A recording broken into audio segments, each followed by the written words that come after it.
आज की जो ये वीडियो है वो है BA NEP 4th सेमेस्टर की, जिनका जो है एग्ज़ाम होने जा रहा है अब। तो आज की ये वीडियो उन्हीं के लिए है। उन्हीं के लिए कुछ नोट्स लाया हूँ मैं हिस्ट्री के, तो इन नोट्स को भी वो ध्यानपूर्वक पढ़ेंगे ताकि उन्हें भी जो है सही तरह से सब कुछ पता चले कि किस तरह का पेपर आ सकता है, क्या क्या आपका इम्पोर्टेंट है। तो इसका सब्जेक्ट है हिस्ट्री, और अगर आपको ये थोड़ा विजिबल ना हो रहा हो तो ये आपका BA और जो अब NEP में कर रहे हैं बच्चे,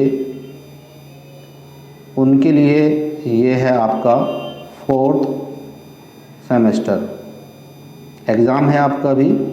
तो इसका जो कोर्स पेपर का जो नाम है वो है हिस्ट्री ऑफ मॉडर्न वर्ल्ड, जो कि आपको पढ़नी है 1453 AD से 1815 AD तक। कोड है इसका A050401T। तो इसके हम नोट्स पढ़ेंगे, सिलेबस हम कर चुके हैं, साथ ही साथ सिलेबस भी है इसका। पहला जो था आपका यूनिट नंबर 1 है, इसमें है पुनर्जागरण। पुनर्जागरण के कारण, इसकी विशेषता और प्रभाव, ये तीन चीज़ जो है आपको तीन ही टॉपिक को मेन फोकस करना है। एक तो है जो पुनर्जागरण किन कारणों से हुआ, उसकी विशेषता और उसका प्रभाव क्या पड़ा वर्ल्ड पर या यूरोप पर। तो सबसे पहले हम इसका अर्थ समझते हैं। पुनर्जागरण का जो शाब्दिक अर्थ, यानी कि अगर हम पुनर्जागरण शब्द को, उस शब्द का ये अर्थ जानते हैं तो ये इसका मतलब होता है फिर से जागना। पंडित जवाहरलाल नेहरू के शब्दों में पुनर्जागरण का अर्थ है विद्या, कला, विज्ञान, साहित्य और यूरोपीय भाषाओं का विकास। तो पंडित जवाहरलाल नेहरू ने जो है पुनर्जागरण को क्या कहा कि विद्या, कला, विज्ञान, साहित्य और यूरोपीय भाषाओं का विकास ही पुनर्जागरण है। पुनर्जागरण का अर्थ पुनर्जन्म से भी है, और पश्चिमी सभ्यता के संदर्भ में इसका संबंध 14वीं से 16वीं शताब्दी के बीच सांस्कृतिक प्रगति से है, जो प्राचीन ग्रीक और रोमन सभ्यता से प्रेरित थी। जब रोमन साम्राज्य का अंत हुआ तो सरकारी स्कूल बंद हो गए, और इसके साथ ही ग्रीक और लैटिन भाषाओं का ज्ञान लुप्त हो रहा था। मध्य युग के अंत में जब ग्रीक और लैटिन भाषाओं में लुप्त हो चुका ज्ञान पुनर्जीवित, यानी कि दोबारा से जीवित होने लगा, तो इसको उन्होंने पुनर्जागरण कहना उचित समझा। तो ये जो बात है वो मध्य युग की बात है, और मेनली यूरोप से संबंधित है पुनर्जागरण। तो यूरोप में जो पुनर्जागरण का समय है वो है 1300 से 1600 शताब्दी तक, ईस्वी तक माना गया है। मुख्य तौर पर 14वीं शताब्दी के प्रारंभ में पुनर्जागरण काल को नाम दिया जाता है, इनके 14वीं शताब्दी का जब प्रारंभ हुआ, और इतिहासकारों ने जो इसको आरंभ माना है वो माना है 1453 से। इस काल में यूरोपियों ने जीवन के प्रति अपने दृष्टिकोण को बदलकर अपनी समस्याओं पर विचार किया। वे प्रत्येक बात को वैज्ञानिकता के आधार पर लेने लगे, और नवीन ज्ञान की प्राप्ति, इस प्रक्रिया के दौर गुजरते हुए यूरोपियों ने जो वैचारिक, सांस्कृतिक और सामाजिक एवं बौद्धिक उन्नति की, उसी को पुनर्जागरण काल कहा जाता है।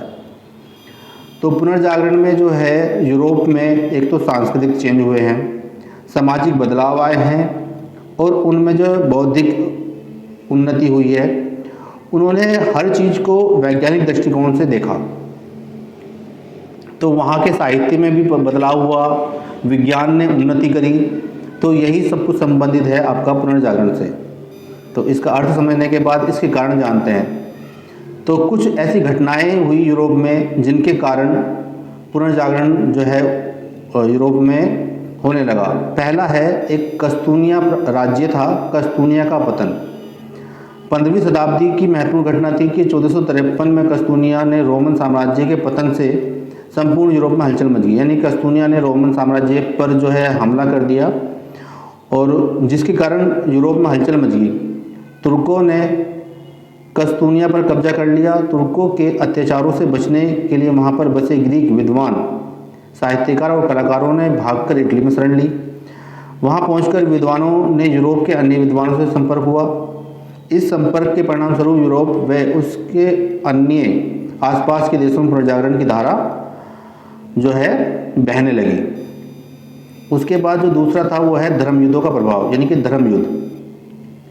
मध्यकाल में ईसाइयों एवं मुसलमानों में अनेक धार्मिक संघर्ष हुए। दोनों में संस्कृतियों का आदान प्रदान भी हुआ। मुसलमान यानी कि मुस्लिम विद्वानों के स्वतंत्र विचारों का प्रभाव ईसाइयों पर पड़ा। अरबों के अंकगणित और बीजगणित आदि विषय यूरोप में प्रचलित हुए और मुसलमानों के आक्रमणों का सामना करने के यूरोप के राष्ट्रों में आपसी संबंध घनिष्ठ होने लगा। यानी कि जो राष्ट्र यूरोप में थे वो एक दूसरे से मिलने लगे उन आक्रमणों से बचने के लिए। यूरोप में रोमन पोप तथा सम्राटों के संघर्ष के कारण धीरे धीरे लोग की पोप और धर्म पर श्रद्धा कम होने लगी। इसी के परिणाम स्वरूप धर्म सुधार आंदोलन ने जोर पकड़ा। उसके बाद है इसमें अंतर्राष्ट्रीय व्यापार। अंतर्राष्ट्रीय व्यापार ने भी पुनर्जागरण के उद्यम महत्वपूर्ण योगदान दिया। यूरोप के व्यापारी चीन और भारत तथा अन्य देशों में पहुंचने लगे। व्यापार की उन्नति से यूरोप का व्यापारी मार्ग जो है समृद्ध यानी कि उसमें ज़्यादा पैसा आने लगा। उस मार्ग के थ्रू लोग बाग व्यापार करने लगे, उन्हें ज़्यादा फायदा होने लगा एवं व्यापार एक देश से दूसरे देश में प्रगति कर बैठा। उसके बाद है एक जो कारण था ये भी था कि नए वैज्ञानिक आविष्कार।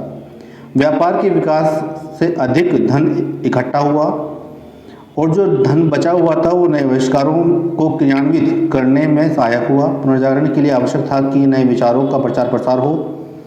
इसके साथ ही कागज तथा मुद्रणालय के आविष्कार ने सबसे महत्वपूर्ण कार्य किया। इसके बाद जो है वो है नवीन भौगोलिक खोजों का प्रभाव, यानी कि नए नए देशों की खोज होने लगी।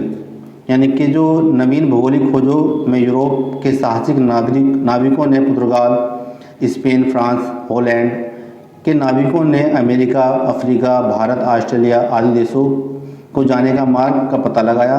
इससे व्यापार में वृद्धि के साथ उपनिवेश स्थापना का कार्य हुआ। इन देशों में यूरोप के धन एवं संस्कृति के प्रसार का मौका मिला। फिर छठा है इसमें सामंतवाद का पतन। जो एक सामंतवाद व्यवस्था थी उसका जो है पतन हुआ पुनर्जागरण के कारण। सामंतवाद के रहते हुए पुनर्जागरण के बारे में कल्पना भी नहीं की जा सकती। सामंतवाद के पतन के कारण लोगों को स्वतंत्र चिंतन करने तथा उद्योग धंधे, व्यापार, कला और साहित्य आदि के विकास के समुचित अवसरों की प्राप्ति हुई। सामंतवाद एक ऐसी व्यवस्था थी कि एक जो सामंत था वो सभी को पैसा उधार दे रहा है, तो सारी की सारी सत्ता जो किसके पास थी वो सामंतों के पास थी। जब वो सामंतवाद का पतन हुआ तो उसके बाद जो है जो गरीब लोग थे उनके पास भी पैसा आया, वो भी पढ़ने लगे। तो ये भी एक मुख्य कारण था। उसके बाद सातवां है मानववादी दृष्टिकोण का विकास। यानी कि उससे पहले क्या था, लोगों के साथ मानवता के व्यवहार नहीं किया जा रहा था, तो उस तरह का दृष्टिकोण भी विकसित होने लगा कि भाई हम भी इंसान ही हैं, जो गरीब है वो भी इंसान है, जो अमीर है वो भी इंसान है। तो इससे क्या हुआ कि जो मानववादी दृष्टिकोण है लोगों के अंदर वो उत्पन्न हुआ। तो नए ज्ञान के नए क्षेत्रों के विकास ने मानववादी दृष्टिकोण को विकसित किया। मानववादी दृष्टिकोण के विचारकों में डच लेखक एसआरएमएस ने ईसाई धर्म की कमजोरियों को जनता के सामने रखा। उसने आम इंसान को महत्व दिया। औपनिवेशिक विस्तार। पुनर्जागरण का धीरे धीरे यूरोप के राज्यों में औपनिवेशिक साम्राज्य की स्थापना की भावना जागृत हुई। इससे यूरोपीय सभ्यता तथा संस्कृति का प्रसार अन्य राष्ट्रों में होने लगा। यानी कि दूसरे देशों को अपने कब्जे में लेके उन्होंने वहाँ पर अपना प्रचार प्रसार करने लगा, तो उसी को उपनिवेश बोलते हैं। उसके बाद जो है पुनर्जागरण की विशेषताएं हैं, उसके लक्षण क्या थे, ये भी इम्पोर्टेंट है। इसमें से एक क्वेश्चन तो आपको 100% ही मिलने वाला है। तो पुनर्जागरण की जो विशेषताएं हैं वो विशेषताएं अब पढ़ लेते हैं। तो पुनर्जागरण की सबसे पहला जो मेन काम है, आपको इनकी हेडिंगें जरूर लिख लेनी है। हेडिंगें लिखेंगे तो आपको पता होगा कि उसके अंदर आपको क्या लिखना है। जैसे व्यक्तिवाद का विकास। व्यक्तिवाद का मतलब भी वही है कि आप जो है लोगों के अंदर विनम्रता के गुण आए, वे भौतिकवादी हुए, यानी कि जो उन्हें दिख रहा है उसी में उन्होंने उसी चीज़ को मानने लगे। वो तो उनके जीवन में नैतिकता का कोई मूल्य नहीं रहा। उन्हें जीवन के सुखों को अधिक महत्व देने लगे, यानी कि जीवन को सुख में बनाया। ये नहीं कि भाई भगवान ये कहता है, भगवान वो कहता है, उन्होंने भौतिकवादिता को अपना लिया। दूसरा है धर्म सुधार आंदोलन। उस टाइम पे कुछ ऐसे आंदोलन हुए जो धर्म के अंदर जो बुराइयां थी वो ख़त्म हुई। कैथोलिक चर्च जो कि यूरोप में थे चर्च में इस समय तक अनेक दोष उत्पन्न हो चुके थे। पोप और पादरियों ने अपनी असीमित प्रभाव, वृद्धि और जनता को अपने अधीन बनाए रखने के लिए अनेक झूठे और अनैतिक तरीके अपना रखे थे। उन पर बाइबल पढ़ने के लिए भी प्रतिबंध था। जनता को अनेक, चाहे आदेश सत्य हो या असत्य, सभी का पालन श्रद्धापूर्वक करना पड़ता था। शिक्षा, ज्ञान, तर्क एवं विज्ञान के प्रसार ने सामान्य जनता को सत्य से परिचित करवाया, जिससे यूरोप के सभी देशों में धर्म सुधार की मांग होने लगी। उसके बाद है कलात्मक विकास। कलात्मक यानी कि नई नई मूर्ति कला, स्थापत्य कला यानी कि भवन, चित्रकला इत्यादि। यूरोप में पुनर्जागरण की चेतना जीवन के प्रत्येक क्षेत्र में नया रंग और नया जीवन लेकर उदित हुई। पुनर्जागरण का मुख्य संबंध जीवन की भावनात्मक तथा अर्थात मनुष्य की चेतना और उसकी सांस्कृतिक अभिव्यक्ति से था। अतः पुनर्जागरण काल में सांस्कृतिक क्षेत्र में नयापन आया। लोक भाषा और राष्ट्रभाषा का विकास। लोक भाषा और राष्ट्रीय साहित्य का विकास हुआ। शासकों ने भी लोक भाषा को प्रोत्साहित किया, यानी कि जो लोग आम लोगों की भाषा थी उसको बढ़ावा मिला। पांचवा वैज्ञानिक अन्वेषण यानी कि नए नए खोज। वैज्ञानिक आविष्कारों का होना पुनर्जागरण की महत्वपूर्ण विशेषता थी और पुनर्जागरण का प्रभाव भी था। अंधविश्वासों, धूर्त और चालाक धर्म के ठेकेदारों तथा उनके द्वारा निर्मित अनैतिक, अनुचित सिद्धांत, विचार और व्यवहार की पोल खोलने का कार्य वैज्ञानिकों ने किया। विज्ञान ने समाज के चिंतन, विचार, साहित्य, परामर्श, आदर्श, राजनीति और संस्कृति को में भी परिवर्तन हुए। प्राचीन रोमन एवं यूनानी साहित्य का पुनर्स्थापना। सांस्कृतिक पुनरुत्थान की विशेषता यह थी कि नवीन जागरण से यूरोप में रोमन और यूनानी साहित्य का अध्ययन हुआ। मध्य युग में प्राचीन साहित्य का अध्ययन हुआ, लेकिन मध्ययुगीन विद्वानों का दृष्टिकोण अत्यंत सीमित और संकुचित था। वे कैथोलिक सिद्धांतों पर ज़्यादा ध्यान देते थे। मध्य युग में प्राचीन साहित्य को मूल शब्द रूप में प्रस्तुत नहीं किया गया। इस युग में लैटिन लेखक वर्जिल, सीसो और सीजर थे। आधुनिक युग में यूनानी ग्रंथों का अनुवाद किया गया, जिसमें अरस्तु और प्लेटो आदि यूनानी लेखक लोकप्रिय थे। इसके बाद पुनर्जागरण के जो प्रभाव पड़े लोगों के ऊपर या देश के ऊपर, वो क्या पड़े हैं। पुनर्जागरण ने मानव जीवन के हर पक्ष में अपना प्रभाव डाला। इसमें मानवीय जीवन श्रेष्ठ और महत्वपूर्ण हो गया। पुनर्जागरण के काल साहित्य और विज्ञान और समसामयिक समस्याओं के समाधान के लिए प्रथमतः प्रस्तुत किया गया। पुनर्जागरण के निम्न प्रभाव हुए। नंबर 1, साहित्यिक एवं वैज्ञानिक प्रभाव। पूर्व यूरोप की मध्यकालीन मानसिकता में साहित्य तथा विज्ञान का आधार बहुत कमजोर था। पुनर्जागरण के समय के विद्वानों ने साहित्य में भी वृद्धि की।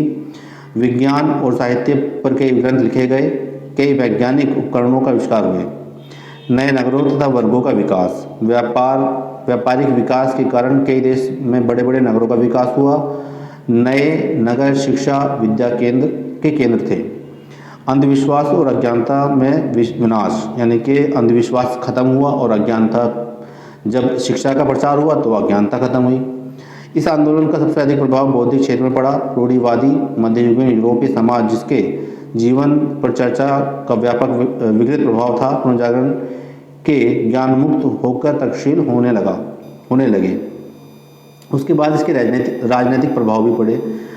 सामंतवादी व्यवस्था के ढहने तथा यूनानी व लैटिन भाषाओं से प्रभावित होने से हर राष्ट्र ने निज भाषा को विकसित करने का प्रयत्न किया। इंग्लैंड में कई उत्कृष्ट रचनाएं लिखी गई।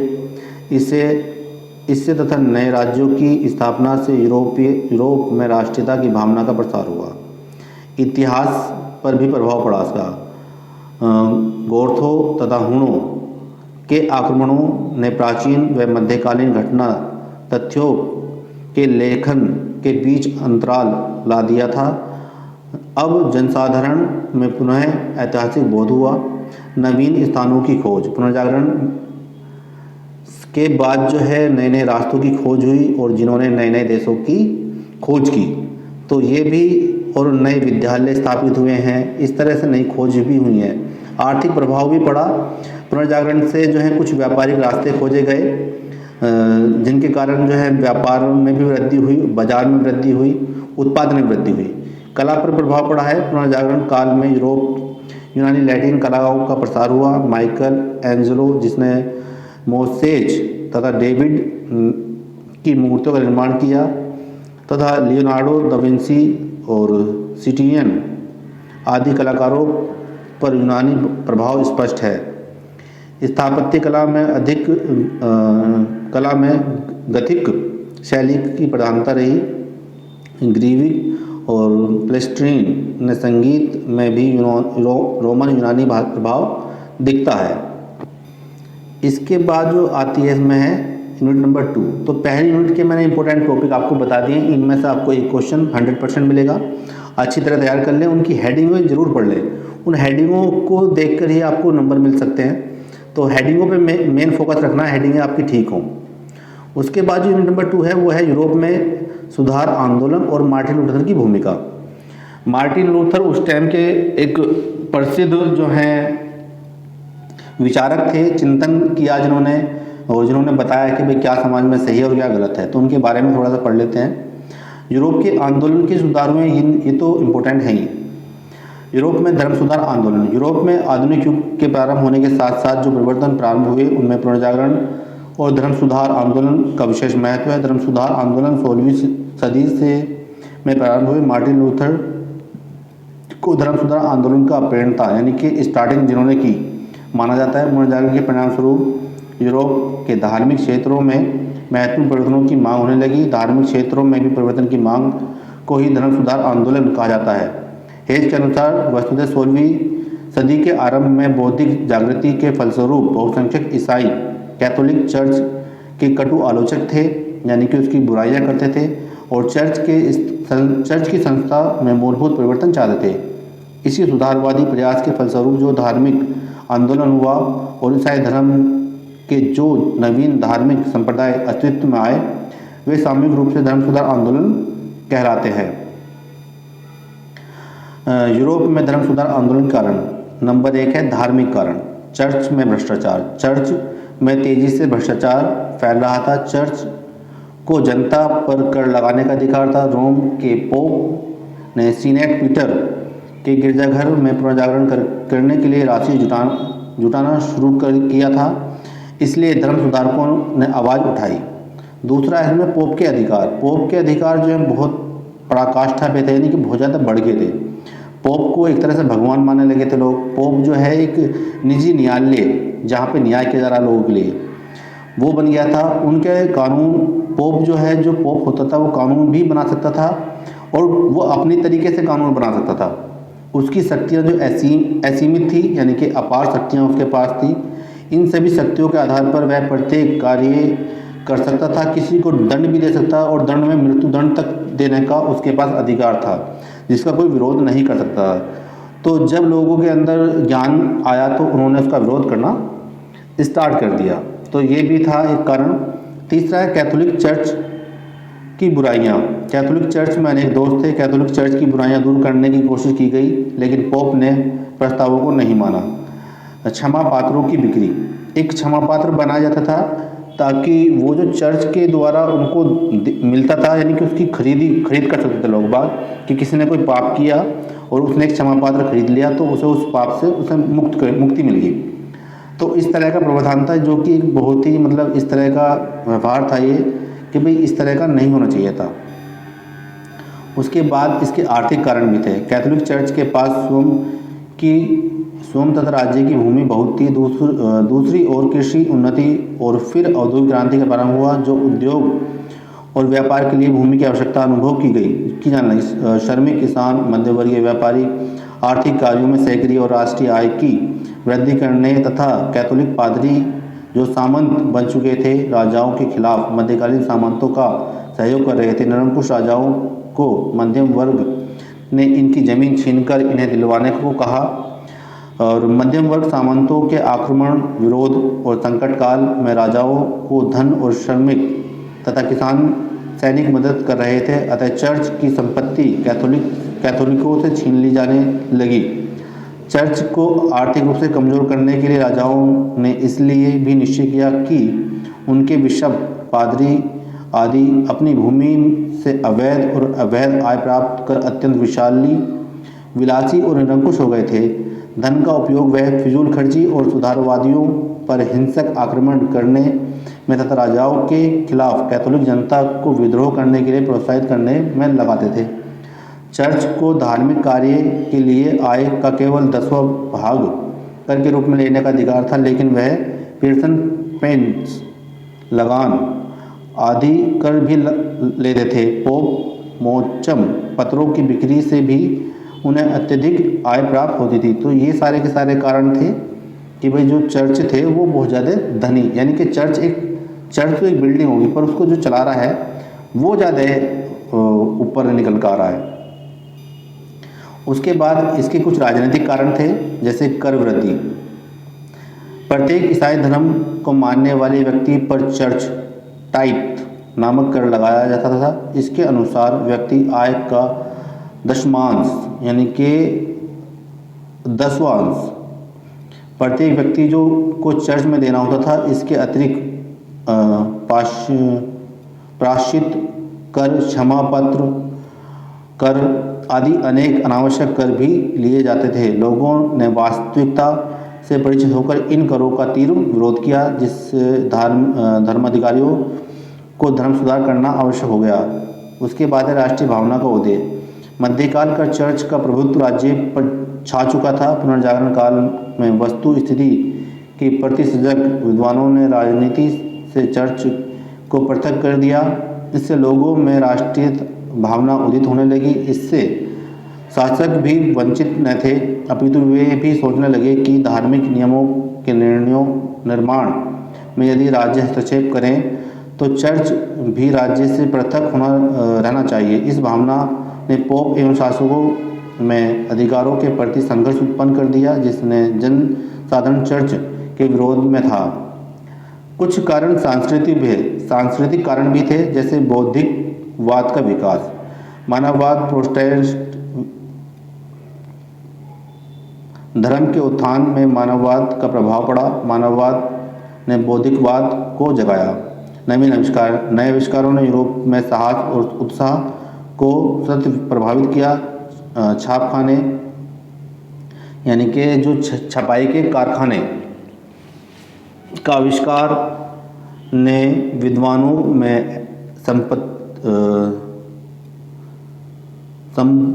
सम्मतियों को दूर दूर तक सुरक्षित रूप में एवं अधिक मात्रा में पहुंचाने का कार्य किया। परिणाम यह हुआ कि चर्च के विरोध में अनेक ग्रंथ विश्व के कोने कोने में पहुंचने लगे। जनता को सही मार्ग का प्रकाश दिखा। उसके बाद अब मार्टिन लूथर की जो भूमिका है वो पढ़ लेते हैं। मार्टिन लूथर धर्म सुधार आंदोलन के एक प्रमुख व्यक्ति थे। उन्होंने 16वीं सदी में रोमन कैथोलिक चर्च में सुधार की मांग की। उन्होंने चर्च की कुछ प्रथाओं जैसे कि पापों को क्षमा के लिए पैसे लेने की प्रथा आलोचना की और बाइबिल को जर्मन भाषा में अनुवाद किया, तो जिससे हम लोगों को भी धार्मिक ज्ञान प्राप्त हुआ। मार्टिन लूथर की भूमिका 95 थीसिस 1517 में लूथर ने विंटनबर्ग के कैसल चर्च के दरवाजे पर अपनी 95 थीसिस प्रकाशित की, जिसमें उन्होंने चर्च की कई प्रथाओं, विशेष रूप से पोप की क्षमा के लिए पैसे लेने की प्रथा की आलोचना की। बाइबिल का अनुवाद। लूथर ने बाइबिल का जर्मन भाषा में अनुवाद किया, जिससे आम लोगों को धार्मिक ग्रंथों को पढ़ने और समझने का अवसर मिला। जो ये मार्टिन लूथर जर्मन के रहने वाले थे। उसके बाद मार्टिन लूथर ने चर्च की स्थापना की। लूथरन चर्च की स्थापना की, जो कि प्रोटेस्टेंटवाद की एक महत्वपूर्ण शाखा है। उसके बाद धर्म सुधार का नेतृत्व। लूथर ने धर्म सुधार आंदोलन का नेतृत्व किया। ईसाई धर्म में एक नई दिशा दी। धार्मिक स्वतंत्रता और व्यक्तिगत विश्वास की अवधारणा को बढ़ावा। लूथर के कार्यों ने धार्मिक स्वतंत्रता और व्यक्तिगत विश्वास की अवधारणा को बढ़ावा दिया, जो कि प्रोटेस्टेंटवाद की एक महत्वपूर्ण विशेषता है। इसके बाद जो आप गौरवशाली क्रांति है, वो आप इंग्लैंड की गौरवशाली क्रांति और एक रूस की गौरवशाली क्रांति, ये क्रांति पढ़ेंगे। इसके बारे में मैंने कुछ लिखा नहीं है। उसके बाद जो यूनिट नंबर 4 है वो है 18वीं सदी की औद्योगिक क्रांति, तो उसके बारे में पढ़ेंगे। ये भी काफ़ी इंपॉर्टेंट है। और आज की वीडियो में यहीं तक। अगली वीडियो में मैं थोड़ा और आगे जो है 18वीं सदी की औद्योगिक क्रांति वो पढ़ाऊँगा आपको, क्योंकि वीडियो लंबी हो रही है तो बच्चे बोर भी होते हैं। तो आज की वीडियो में यहीं तक, धन्यवाद।